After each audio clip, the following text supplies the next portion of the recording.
Hello guys, Navratra की हार्दिक शुभकामनाएं आप सबको। गाइस, जैसा कि पिछले वीडियो लेक्चर में आप लोगों को बताया था, लेटर्स क्या है, वर्ड्स क्या है, सेंटेंस क्या है, आप लोग भली भांत समझ गए होंगे। मैंने आप लोगों को अवगत भी कराया लेटर्स के बारे में, वर्ड्स के बारे में, सेंटेंस के बारे में।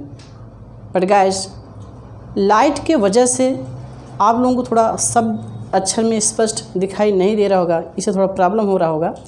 तो मैं आज उस टॉपिक को पुनः रिवाइज कराऊंगा और जहाँ तक पढ़ाया था सेंटेंस तक, वहीं से हमारा आज का टॉपिक स्टार्ट होगा। गाइज, आज का ये वीडियो आप मिस मत करिएगा, क्योंकि आज का ये वीडियो बहुत ही इम्पोर्टेंट है आप लोगों के लिए, कि जिसका आप कल्पना नहीं कर सकते। गाइज, हालांकि डेली का वीडियो लेक्चर आप लोगों के लिए स्पेशल ही रहेगा। जैसा कि आप लोग जानते हैं, आज नवरात्र का प्रथम दिवस है और मैं आप लोगों के लिए कुछ खास लेकर आया हूँ। एंड तक देखिएगा वीडियो लेक्चर। और गाइज, एक बात और ध्यान दीजिएगा, मेरे चैनल पर आप जाइएगा, सब्सक्राइब का बटन प्रेस करिए और बेल आइकन को ज़रूर दबाइए, जिससे आपको सभी नोटिफिकेशन मिलता रहे। चलिए गाइज, समय को नष्ट न करते हुए हम पॉइंट पर चलते हैं। गाइज, एक बात और आप लोगों को बताना चाहूँगा कि आप मेहनत करिएगा। Work at your accommodation, work at your residence, and never hope of fluke things. Only then you can be a fluent speaker. चलिए गाइज, उम्मीद करते हैं कि आप लोग कोशिश ही नहीं बल्कि मेहनत करेंगे। गाइज, मैं आप लोगों को बताया था लेटर्स क्या है, समझा दिया था। A letter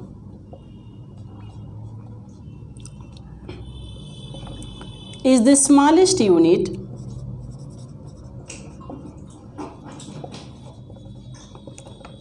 of words called letter. किसी भी शब्द की सबसे छोटी छोटी इकाई को अक्षर कहते हैं, जैसे A,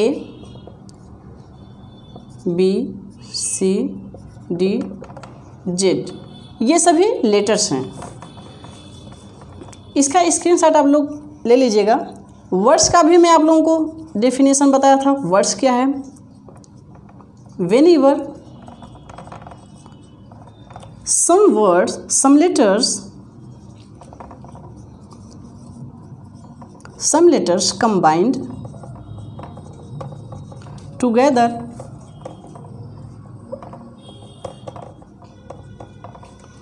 called वर्ड्स। जब एक से अधिक अक्षर, लेटर्स कंबाइंड होते हैं या एडेड होते हैं तो उन्हें वर्ड्स कहते हैं। जैसे एज, ए एक लेटर है, P, P L E, A double P L E, ये अलग अलग लेटर्स मिलकर एक शब्द बने हैं। इट मीन्स सेव, आप जानते हैं। तो ये एक वर्ड्स हो गया गाइज। अब हम बात करेंगे सेंटेंस पर।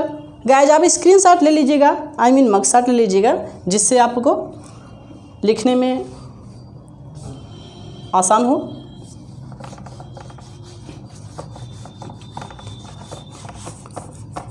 तो गाइज, नेक्स्ट है सेंटेंस। आज का ये वीडियो लेक्चर सेंटेंस के ही बारे में है। इट्स टाइप्स, मैं इसके बारे में बताऊंगा कितने प्रकार के होते हैं, उन सभी का डेफिनेशन भी बताऊंगा। तो गाइज, चलिए अविलंब हम टॉपिक पर चलते हैं। सेंटेंस क्या है? आपको बताया था, a group of words which makes a complete sense is called a sentence. A sentence whenever it is written down begins with a capital letter and ends with a full stop. It usually contains a subject and a verb. It forms a statement, command, exclamation और question. Guys, एक चीज़ आपको ध्यान रहे, मैं इसके बारे में लिखाया था, एक बार पुनः से लिखा दे रहा हूं।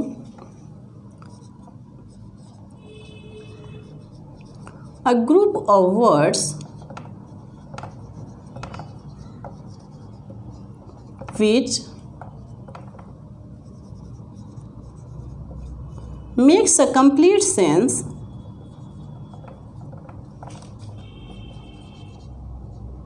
called sentence. A group of words which makes a complete sense called sentence.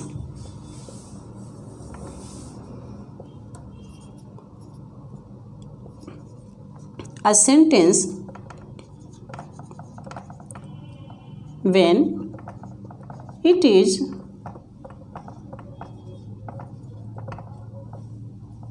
written down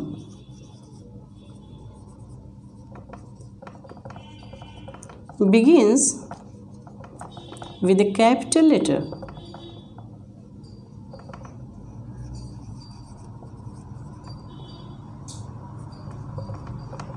and ends with a full stop.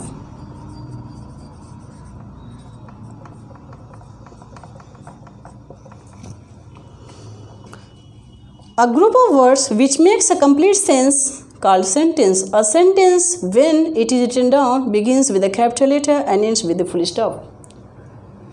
Guys आप इसका मकसद ले लीजिएगा चूँकि बोर्ड छोटा है.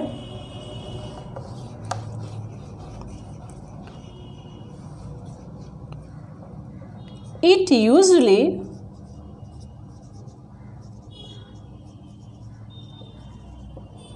contains a subject and a verb. It forms a statement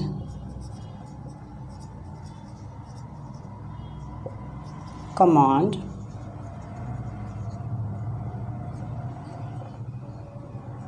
exclamation or question.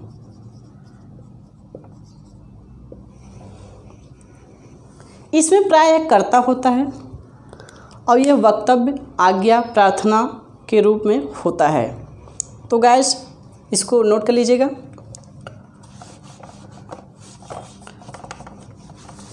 एक विशेष बात आप लोग गौर करिएगा, मैं नोट में आप लोगों को बता दे रहा हूँ.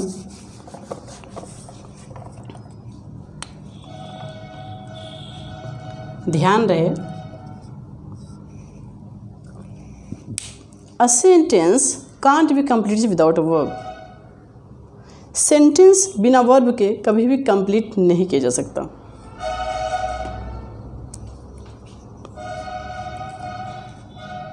So we can say that verb is the soul of a sentence. जैसे गाइस आप लोग जानते हैं कोई भी सेंटेंस बिना वर्ब के कंप्लीट नहीं हो सकता, इसलिए हम उन्हें वर्ब को सोल ऑफ सेंटेंस कहते हैं. Verb is the soul of sentence. Guys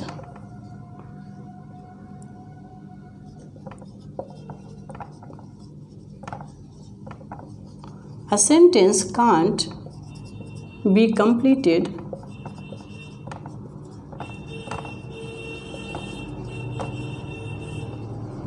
without a verb.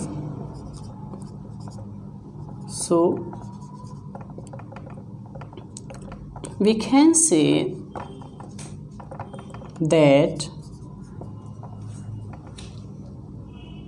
verb is the soul of a sentence, as despise, stop,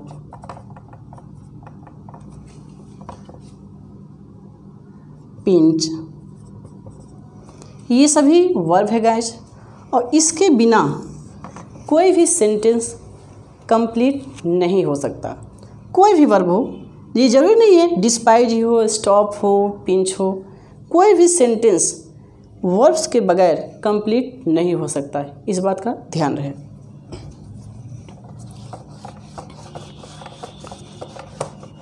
एक एग्जाम्पल के तौर पर मैं आप लोगों को समझा दे रहा हूँ.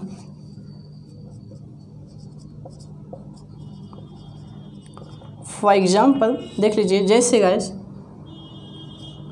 मैंने लिख दिया रोहन। रोहन, रोहन करता है। क्या करता है? इसमें कोई वर्ब या कोई एक्शन नहीं दिखाया जा रहा है, इसलिए रोहन अपने आप में एक सब्जेक्ट तो है लेकिन कोई एक्शन नहीं दिखाया जा रहा है, इसलिए ये वाक्य अपने आप में अधूरा है, इनकम्प्लीटेड है। इसलिए अगर मैं कहूँगा रोहन आपसे नफरत करता है, आपसे करता है, तो ये भी अधूरा है, इनकम्प्लीटेड है। रोहन आपसे नफरत करता है।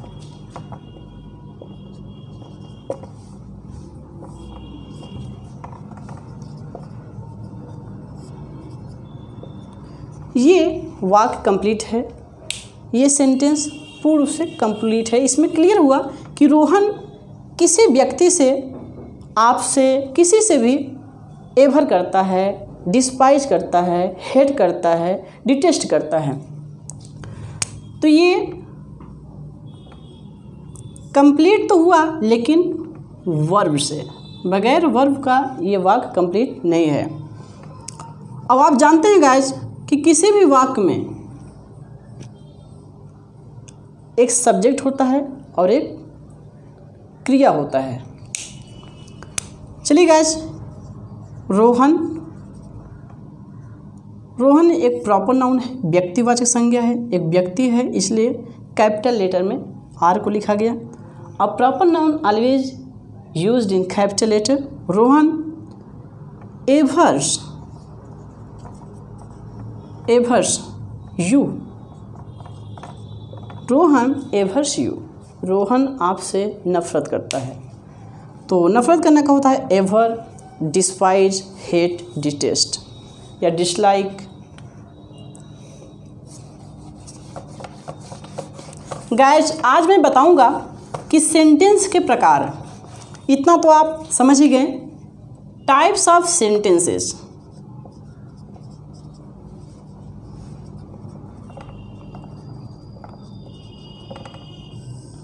सेंटेंस के प्रकार, गाइस आप लोग जानते हैं सेंटेंस 5 प्रकार के होते हैं। असर्टिव सेंटेंस, डिक्लेरेटिव सेंटेंस और स्टेटमेंट सेंटेंस। दूसरा है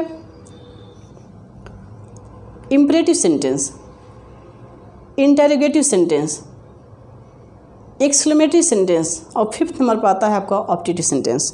तो गाइस स्टार्ट करते हैं सेंटेंस के प्रकार। देयर आर, ये शॉर्ट कॉन्ट्रैक्शन है, आर का बिल्कुल शॉर्ट कॉन्ट्रैक्शन। इस तरीके से आप लिख सकते हैं, देयर आर 5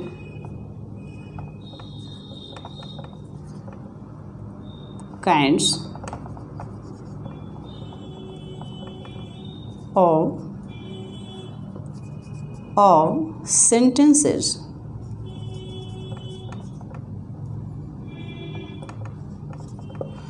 सेंटेंस 5 प्रकार के होते हैं। फर्स्ट है assertive sentence,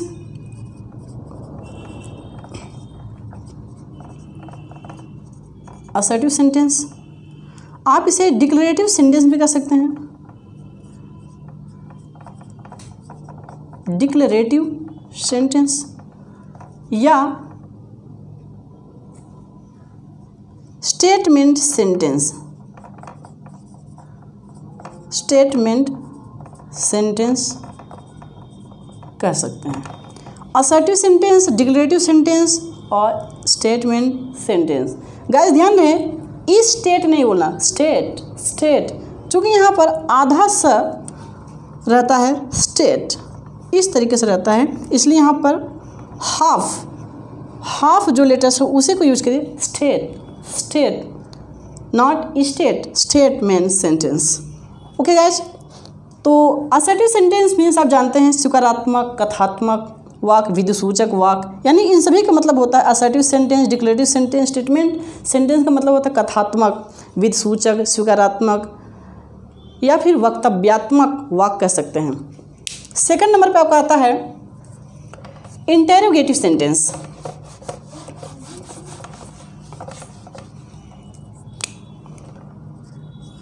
second, interrogative sentence.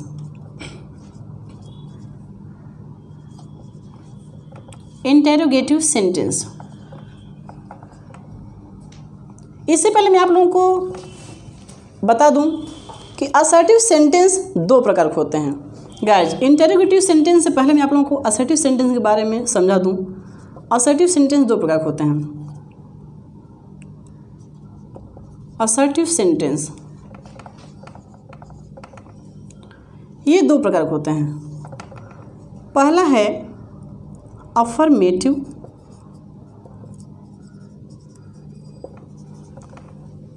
और पॉजिटिव आप कह सकते हैं। अफर्मेटिव या पॉजिटिव। दूसरा आपका है नेगेटिव सेंटेंस।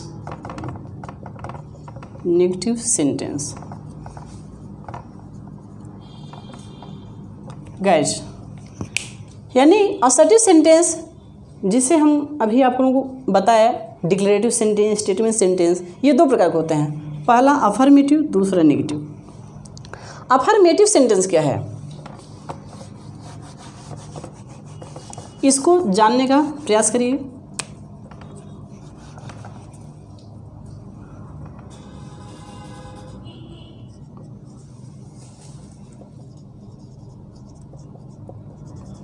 अफर्मेटिव और positive.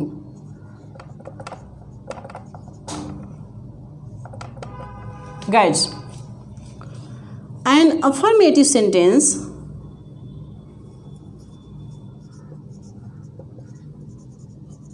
an affirmative sentence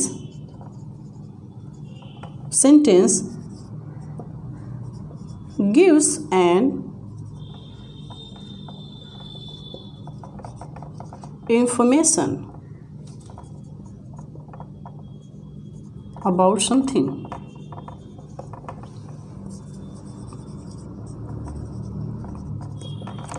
Guys, an affirmative sentence gives an information about something.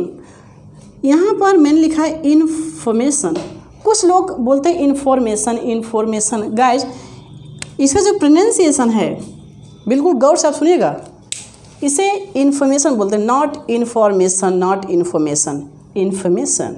N affirmative sentence gives an information about something. Affirmative sentence से किसी सूचना का, सकारात्मक विचारों का भाव स्पष्ट होता है, उसे अफर्मेटिव या पॉजिटिव सेंटेंस कहते हैं। इसका एक एग्जाम्पल है, जैसे Rohan is reading, Rohan is reading या लाफिंग, तो ये एक एग्जाम्पल है। इससे सकारात्मक भाव उत्पन्न होता है, यही पॉजिटिव सेंटेंस और अफर्मेटिव सेंटेंस कहलाता है। नेक्स्ट है आपका guys negative sentence.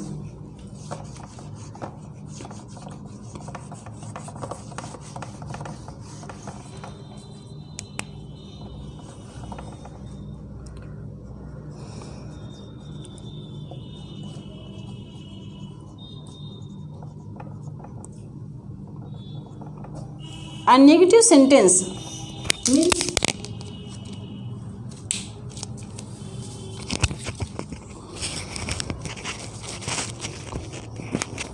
a negative sentence means saying or meaning no। अर्थात नेगेटिव सेंटेंस से नकारात्मक भावों का, विचारों का, वक्तव्यों का उत्पन्न होना ही नेगेटिव वाक्य कहलाता है।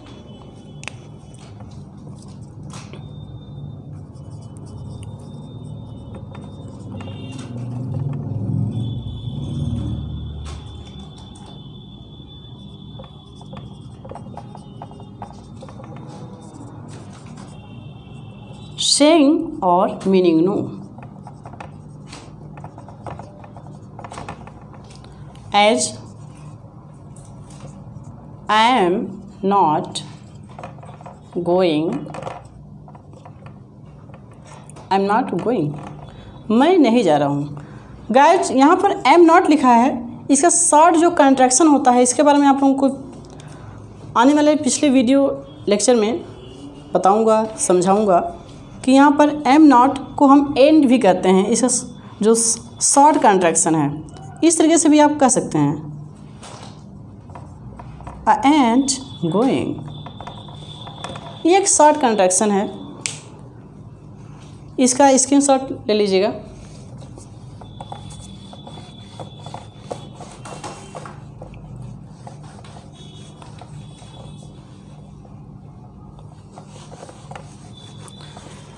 तो गाइस चलते हैं असर्टिव सेंटेंस, डिक्लेरेटिव सेंटेंस और ऑप्टेटिव सेंटेंस के बारे में बताने। सेकंड में आपको जैसा कि बताया imperative sentence, interrogative sentence, third imperative sentence, fourth number पर आपका आता है एक्सक्लेमेटरी सेंटेंस और फिफ्थ नंबर पर आपका आता है ऑप्टेटिव सेंटेंस। पहले एक तरफ से आप लिख लीजिए guys, second interrogative sentence, third imperative sentence,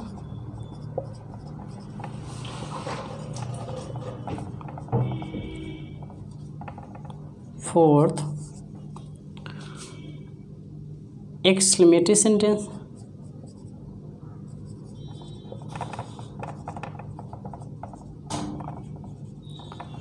fifth optative sentence।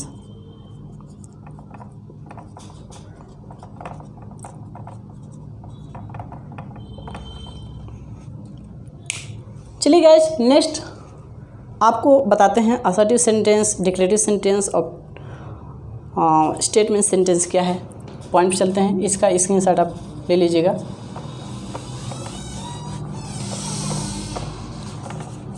आज का वीडियो लेक्चर थोड़ा लंबा है, बट आप शुरू से अंत तक देखिएगा। असर्टिव सेंटेंस क्या है?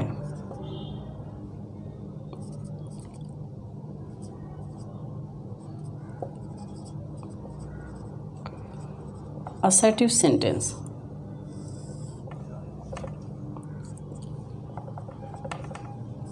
An assertive sentence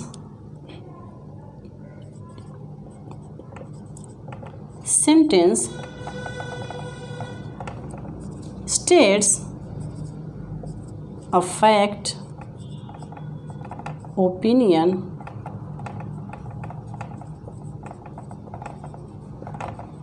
or an idea। Assertive sentence से किसी तथ्य का या विचारों का बोध होता है, उसे असर्टिव सेंटेंस, स्टेटमेंट सेंटेंस और डिक्लेरेटिव सेंटेंस कहा जाता है। जैसे महात्मा गांधी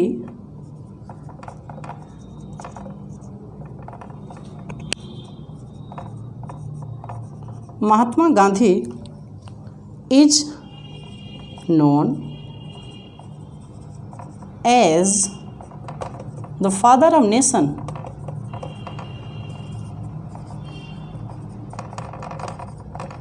महात्मा गांधी को राष्ट्रपिता के नाम से जाना जाता है।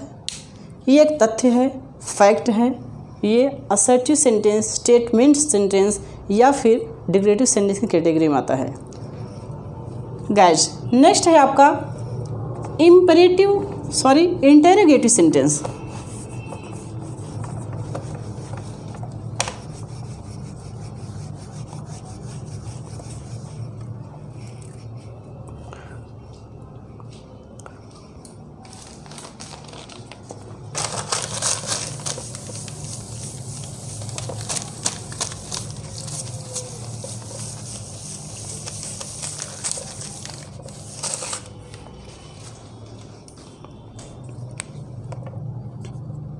A group of words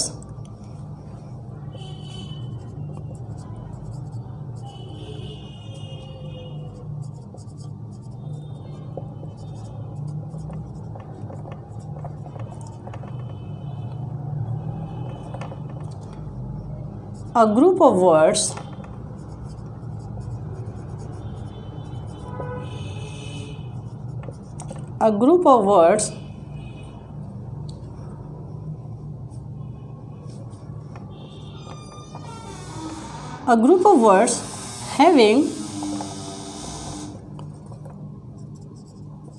the form of a question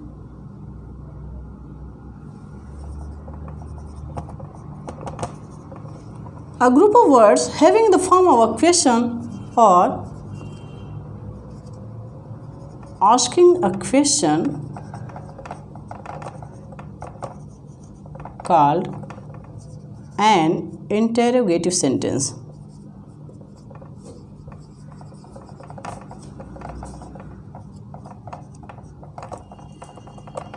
A group of words having the form of a question or asking a question is called an interrogative sentence.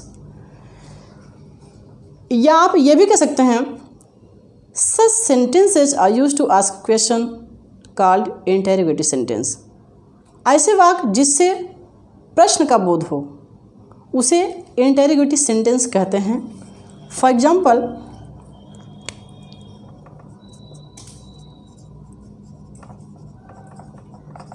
Example where are you going.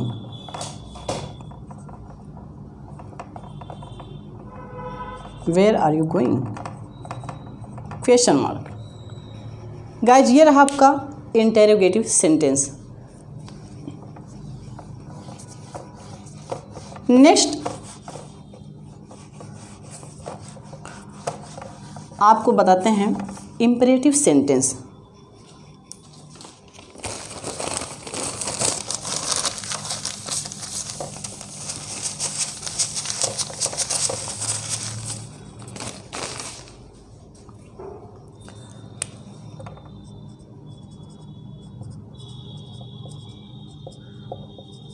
Imperative sentence.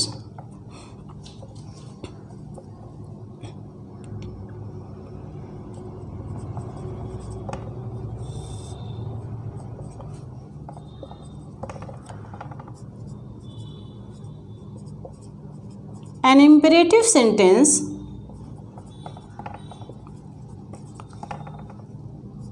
expresses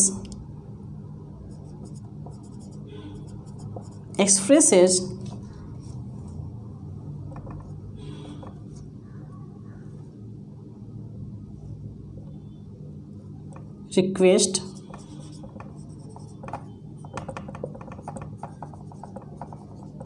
command,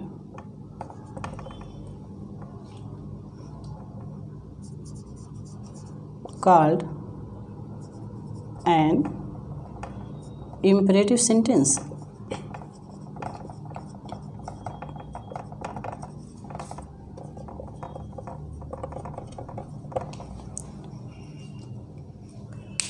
imperative sentence से request command का भाव उत्पन्न होता है या इंटरेटिव भी कह सकते हैं.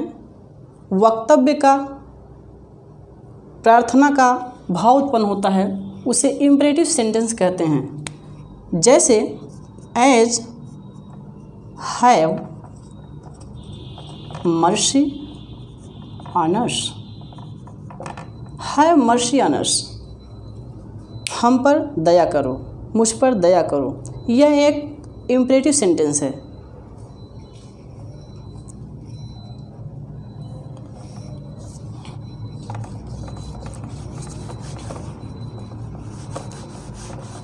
चलिए guys next exclamatory sentence.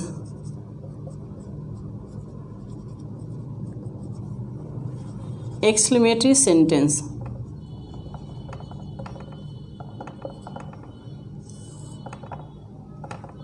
A group of words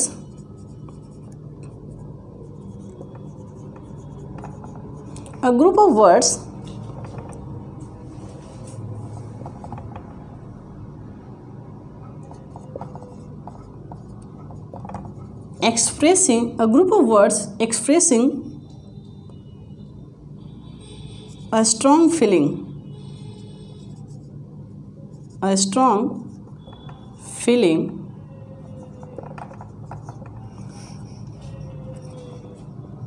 joy, A group of words expressing a strong feeling.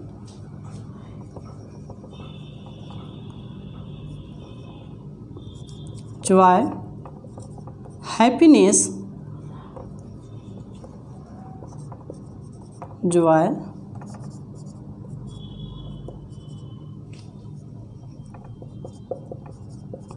happiness, sorrow, called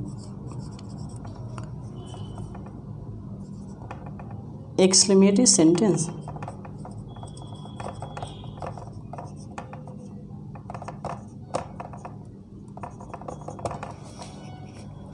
अचानक उत्पन्न भाव, जैसे कोई अचानक स्ट्रॉन्ग फीलिंग, डिजायर, या कह सकते हैं दुख, खुशी का भाव उत्पन्न हो, उसे एक्सक्लेमेटरी सेंटेंस कहते हैं। फॉर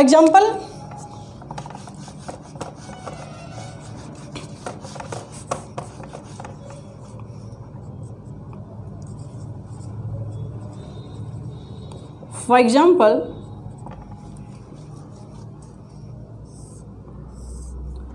जैसे अब देख लीजिए,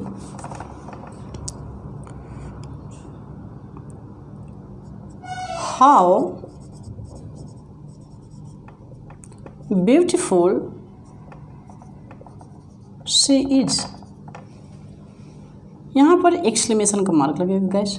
हाउ ब्यूटीफुल शी इज, वह कितनी खूबसूरत है। ये रहा एग्जाम्पल, इसका स्क्रीनशॉट ले लीजिएगा। नेक्स्ट आपका है ऑप्टेटिव सेंटेंस। ऑप्टेटिव सेंटेंस में होता है इच्छा बोधक वाक्य। An optative sentence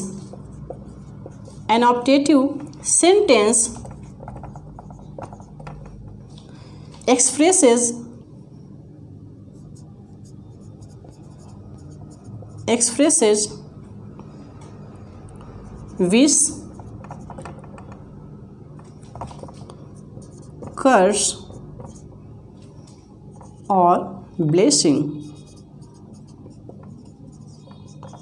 called optative sentence.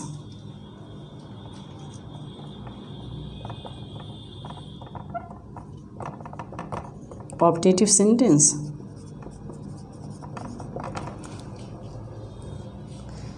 Note में ध्यान रहे गाइज,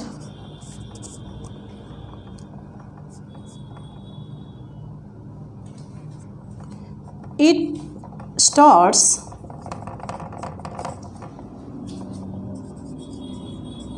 विद द वर्ड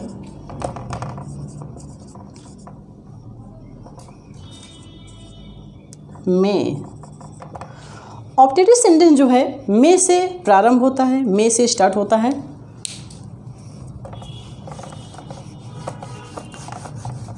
उदाहरण देख लेते हैं। फॉर एग्जाम्पल,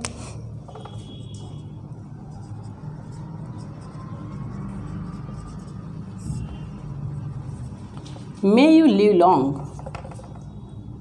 या मे आई गो। गाइस, ये आपका ऑप्टेटिव सेंटेंस है। बहरहाल गाइस, आज का ये वीडियो लेक्चर सेंटेंस के बारे में ही था। मैंने आप लोगों को सेंटेंस का डेफिनेशन बताया, ये कितने प्रकार के होते हैं, और उनके सभी डेफिनेशन को समझाया, बताया। आई होप कि आप लोगों को समझ में आया होगा। आप लोग पूरा वीडियो लेक्चर शुरू से अंत तक देखिएगा। अब चलते हैं, आप लोगों के लिए एक टोकन लेकर आया हूँ, एक निशानी लेकर आया हूँ, जो आज के लिए आप लोगों के लिए बहुत ही बेहतर साबित होगा। आप लोग इन तक देखिएगा, वीडियो समझ में आएगा। गाइज, आप लोग देख रहे हैं यहाँ पर WHO, DGP, NTA, MLA, CM, PM, AM, PM, ये क्या है आप जानते हैं? इन सभी को क्या कहते हैं? WHO क्या है? आप में से बहुत से लोग जानते होंगे। इसका आप जानते हैं फुल फॉर्म कहते हैं, ये WHO है, इसका फुल फॉर्म ये होता है। लेकिन मैं आप लोगों को कह सकता हूँ कि शायद ही आप लोग जानते होंगे, शायद ही कुछ लोगों को पता हो इसके बारे में, लेकिन मैं पूरे विश्वास के साथ कह सकता हूँ कि 99% लोगों को इसके बारे में पता नहीं ये क्या है। लेकिन आज आप लोगों को मालूम हो जाएगा कि WHO DGP क्या है।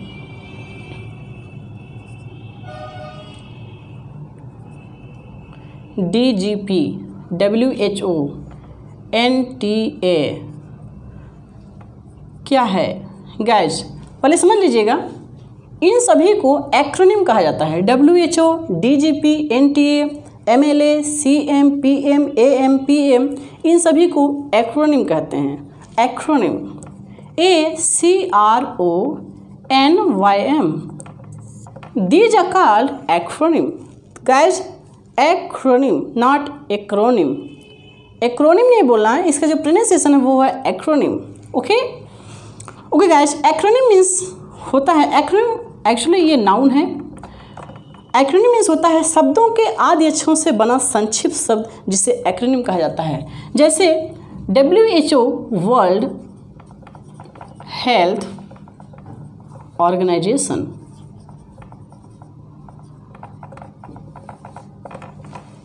इन शब्दों से एक संक्षिप्त शब्द बनाया जाता है जिसे बोलते हैं WHO world, H for health, O for organisation. ये है आपका एक्रोनिम। सेकंड पे आपका आता है DGP। इससे पहले हम देख लेते हैं WWW डॉट। आप लोग जानते हैं ये भी एक एक्रोनिम ही है, क्योंकि शब्दों के अक्षरों से, आदि अक्षरों से मिलकर एक संक्षिप्त, एक ब्रीफ संक्षिप्त शब्द जो बनाया जाता है उसे एक्रोनिम कहते हैं।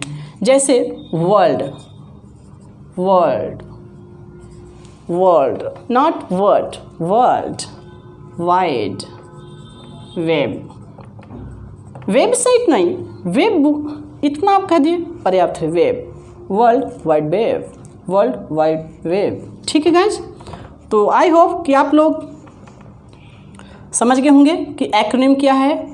NTA देख लीजिए, नेशनल टेस्टिंग एजेंसी, आप जानते हैं। MLA member of legislative assembly, CM chief minister, PM prime minister, AM जानते हैं। हालांकि आज के डेट में जैसा कि आप लोग जानते हैं BA लिखा होता है, तो ट्रेडिशनल में क्या था, B और A के बीच में डॉट लगता था, लेकिन अब थोड़ा मॉडर्न में क्या हो गया है, डॉट नहीं लगाया जाता, इसलिए यहाँ पर ऐसा भी आप लिखते हैं। अधिकतर लोग इस तरीके से भी लिखते हैं। तो ये bachelor award, PM, but AM, PM, EG, ID, इन सभी के बीच ये डॉट लगना ज़रूरी है। इस बात का आप लोग ध्यान रहे। आप इनके बीच में डॉट नहीं लगाएंगे कोई फ़र्क नहीं पड़ता, ये करेक्ट है। बट इनके बीच में आपको डॉट लगाना ही पड़ेगा, क्योंकि इनका मतलब ये एक लैटिन वर्ड है। ये लैटिन वर्ड से मिलकर बने हुए हैं, जिन्हें कहते हैं एग्जाम्पली ग्रेसिया। इसे मतलब है फॉर एग्जाम्पल, ID एडिस्ट, दैट इज, जो कि।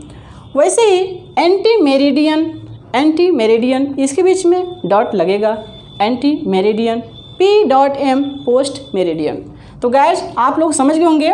और मैं यहाँ पर लिखा था DGP, deputy in general police, ये भी एक एक्रोनिम है। तो आई होप कि आप लोग समझ गए होंगे। बहरहाल आज के लिए इतना ही गाइस। आई होप कि आप लोग बेहतर तरीके से आप लोग मेहनत करेंगे और अपने लक्ष्य को अचीव करेंगे। Okay guys, bye bye. मैं फिर मिलूँगा नेक्स्ट वीडियो के साथ। तब तक आप लोग मेरा इंतज़ार करिए और press the bell icon, subscribe करिए हमारे चैनल को और बेल आइकन को जरूर दबाइएगा, जिससे आपको सभी नोटिफिकेशन मिलता रहे। Bye bye guys.